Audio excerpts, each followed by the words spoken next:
Hey, Tuesday, June 20th. Just coming back from the gym. Uh, yeah, what a workout! I tell you what, it's you got to do this no matter your age. Get yourself fit. It feels much better than drinking a beer or eating at Red Lobster. I don't even know if that's a thing anymore, or wherever. It's if your blood is moving good and like this morning, I could barely get out of bed, but you just gotta like put one foot in front of the other. I walk around the apartment. I do a few circles in the apartment, trying to think, am I going to go to the gym, not go to the gym, maybe just go straight to work, But I tell you what, it's yeah. I just got up at 5:30 this morning, and I don't know. I've spent an hour wasting time. I watched a video about crypto from this Alex Becker, who pumps all these small gaming tokens, and I just would say take that with a grain of salt. Those guys are the newsmakers. Now Elon Musk and all these guys are getting in trouble for using their influence to take something that's relatively small, and then they talk about it, and then a lot of people buy it at once. The price shoots up and they dump their bags. So I would take that with a grain of salt. The regulations are still not clear. We're not in 2008. The universe keeps expanding. No one can predict the future. So just because it happened in the past doesn't mean it happens in the future. The world is a lot different now. We're moving into a wartime economy. Between 2008 and I think 2017, when the first crypto boom happened, world was in a relatively good place. Yeah, we had some stuff going on like here in Donbass, but it was like all what was called low intensity conflict, and it wasn't and a lot of money was being printed, interest rates were low, and then all this stuff about dollar collapse and stuff takes root. But now we know the dollar will never collapse, not in our lifetimes. So yeah, I just thought I saw someone that looked like my wife, but no, it was someone else. In Ukraine, from a distance, a lot of people can look very similar. But now I see. The sun is out of my eyes.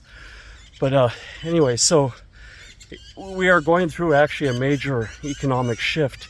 Interest rates are higher, and even people's values are changing, and people are now, everything is, people are getting more real.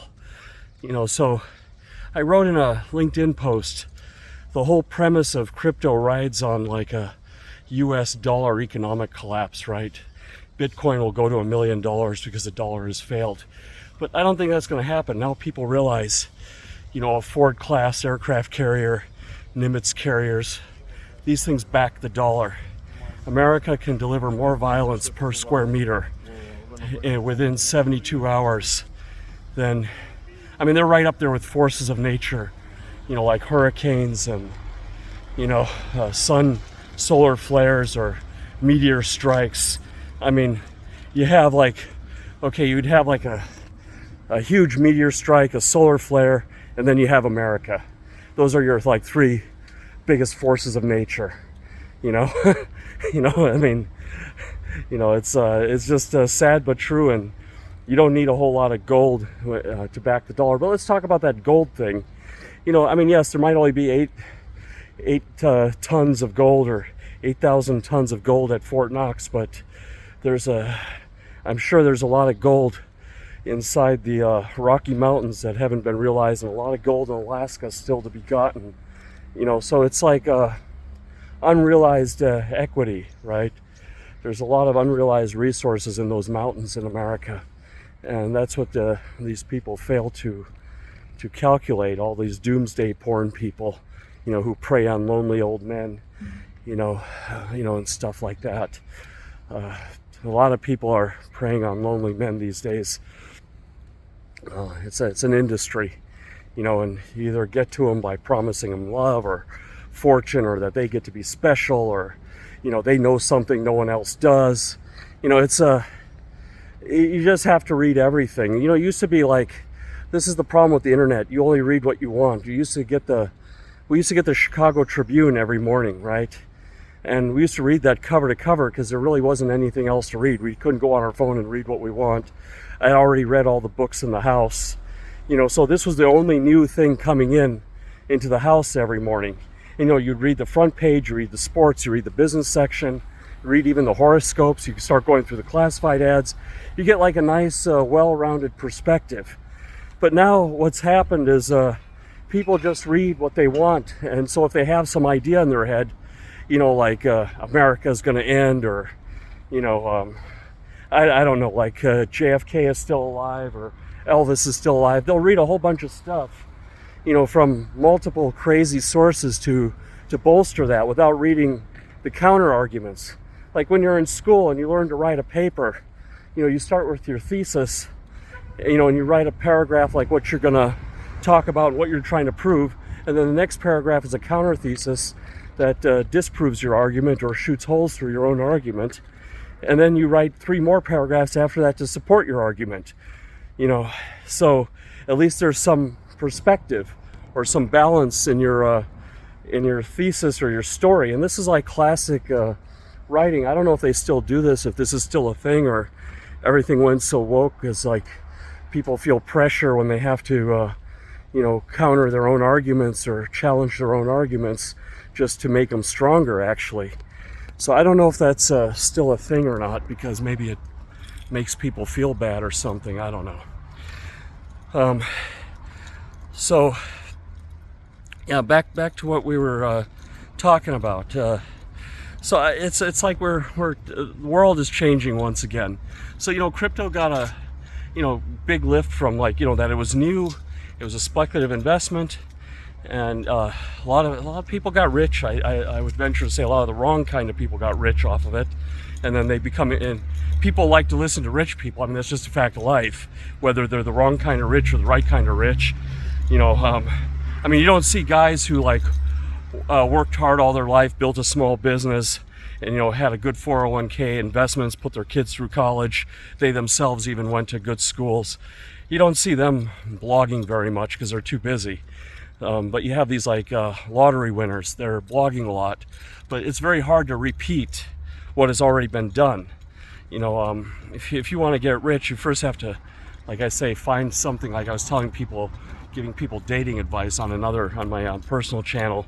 You got to first be right with yourself, because it's a journey, you know, and you're going to interact with people, and you're going to you know, have a lot of experiences, and you have to enjoy the way. If you just like hunker down for 30 years and isolate yourself, and then all of a sudden you have this big pile of money, you're not going to be able to enjoy it. You're going to be so greedy and so paranoid, and, you know, not believe anything around you. So there's like a right way and a wrong way to get to nirvana, as one would say. And I'm still on the road. I'm not there yet, but I'm enjoying every step of the way, you know, having new experiences, doing new things, meeting new people, you know, trying some ideas. Some work, some don't. I mean, that's been we've had a lot of experience with this restack business, you know, trying to, like I said, we like the blockchain technology. What we don't like is the cult behavior, you know, and I'm not sure why technologies create this. I guess because it's this male loneliness syndrome, right? That instead of being, you know, fanatical about their families or about their girlfriend or something, they become fanatical about the tools they're using. Like, technology is a tool. It's just like a Black & Decker nail gun or a, you know, Bosch drill or something. It just, instead of turning a screw by hand, now you use a power tool, you do it faster, you know, with electric, you know, or you use a nail gun versus, you know, hammering something by hand. So instead of hammering like 10 nails, you know, every 10 minutes, now you can hammer in like, you know, you can punch in like 100 in 10 minutes, you know, but you don't like start worshiping your nail gun, you know, like, you know, like you're, you know, you don't start like bowing down to it and put it in a shrine. But people do this with technology, and it's like a lot of people in crypto, they're so blinded thinking that this is going to like save starving people in Africa, and this is going to you know, make your diploma verifiable and your credentials verifiable. That stuff already exists. You know, my University of Illinois diploma, it's online and it goes to a URL that's the University of Illinois. So people, I send them my diploma, and then they see the URL is University of Illinois, or my project manager credential. That just goes to a URL to a website like Coursera, and it's all verified.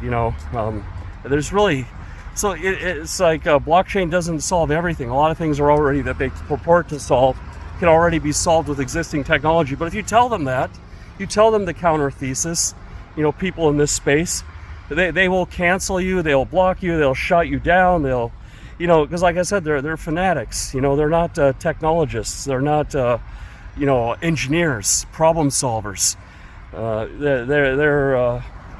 They didn't go through this classical system that teaches you a way of thinking, like logic, taking all those like stupid philosophy courses. We go to engineering school, right, and we're supposed to take stupid psychology courses and stupid philosophy courses, but actually those courses are actually very useful because they round out your thinking, so you don't become like that you learn how to socialize, you understand the human aspects, and they actually can carry you a long way. I remember this anthropology course, I used to actually dread going to it, and it was taught by this Dutch professor at Kansas State, and he had spent a lot of time in Africa with the tribes, and he used to show us these slides and stuff, and his tests weren't that hard, but I was almost falling asleep in the lectures, but now I look back and I'm like, a lot of my perspective on humanity, that stuff like subliminally, subconsciously worked its way into me, and I'm always like thinking, like putting yourself in the perspective of other people, and is something, all your problems, other people have them too,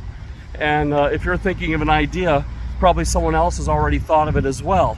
So you have to really go through this system of bulletproofing, before you put an idea out there, or you claim to have the, blockchain is going to cure cancer or something like that. AI might actually cure cancer, because AI can go through all the data that's already, and all the information that's already been put out there, and go through all the combinations and all the iterations, and using past experience, run calculations, and do this all like very quickly, and maybe propose us a few different roads to go down to finish the last mile.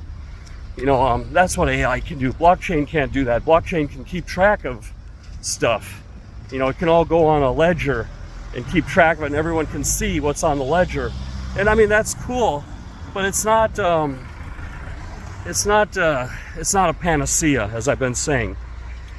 It's fun. Like I said, I like the NFTs. The NFTs are fun. They're interesting. And the games, even some of them, have some nice strategies, like this Alien Worlds we worked with, that you put together these tools and you mine, and there's decisions you make between, do you get a more powerful tool and it cools down longer, or do you use a less powerful one and mine more frequently?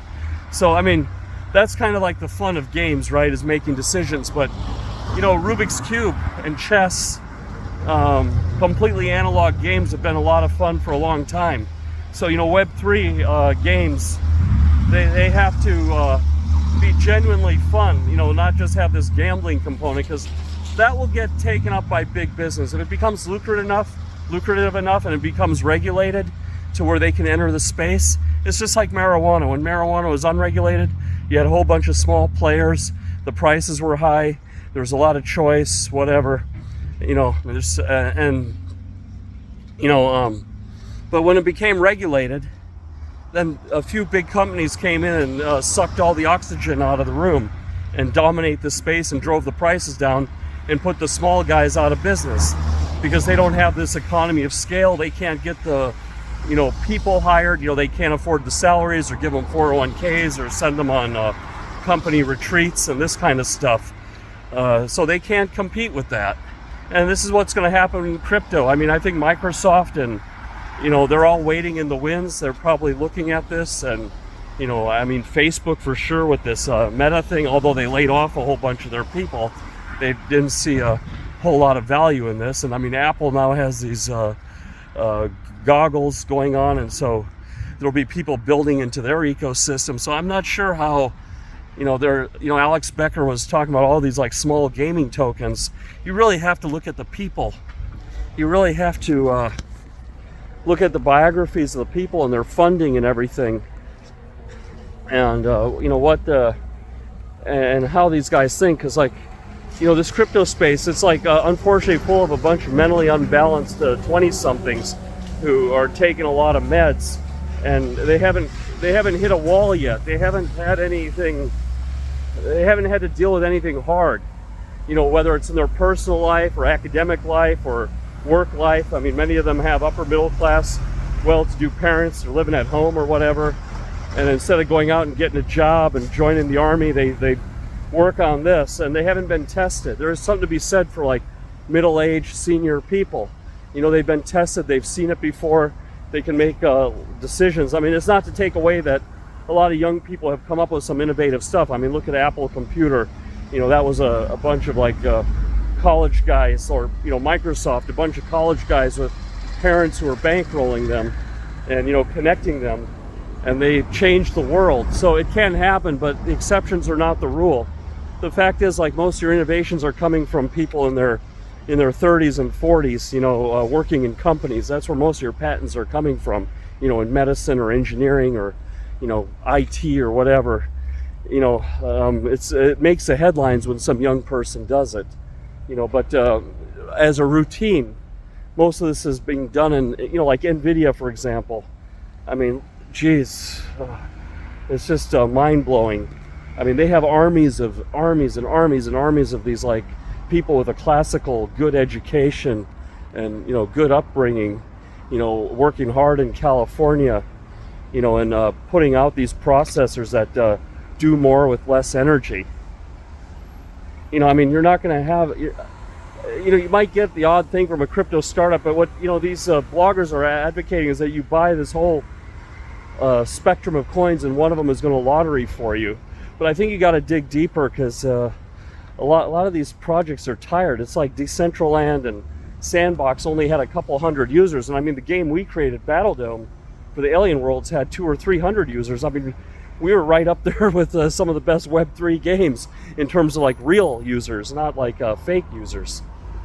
So because there's a lot of that too going on now. People having these, like I said, I talked about engagement in a past video, having all these social media followers, but then you find out like Hugo the Parrot gets more likes and more interaction on the social media than people with 10 times his followers. He's getting 10 times more interaction than people with 500,000 followers are getting.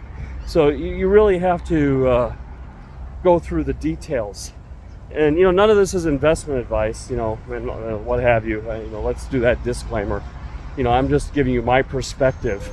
That crypto is and blockchain. It's a technology. It has its place, but it's definitely don't make it your religion, whatever you do, and definitely have an open mind. Read that newspaper cover to cover, read the whole thing front to back, so you get a rounded out perspective. I mean, I guess in this day and age, that would purport to read CNN and Fox side by side, because somewhere in the middle is the truth. I mean, in most of this blockchain news, it's advertorial.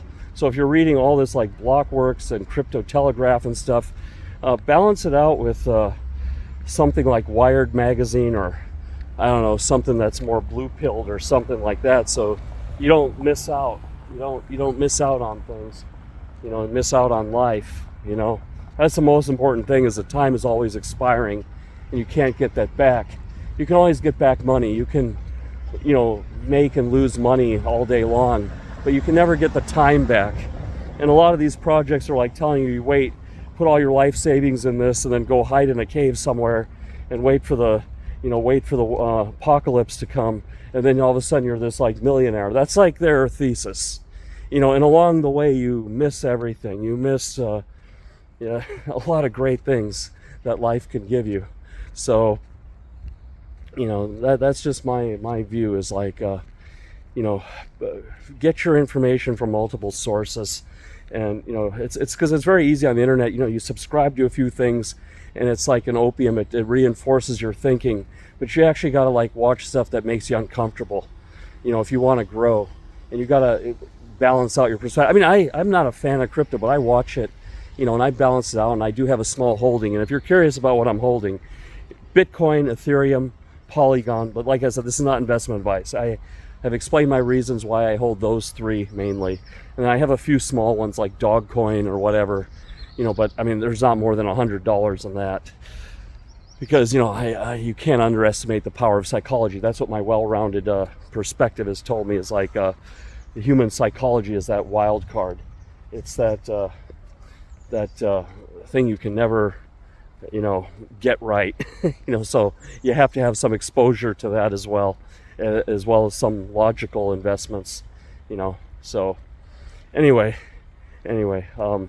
you all take care. I'm back home, got to get to work.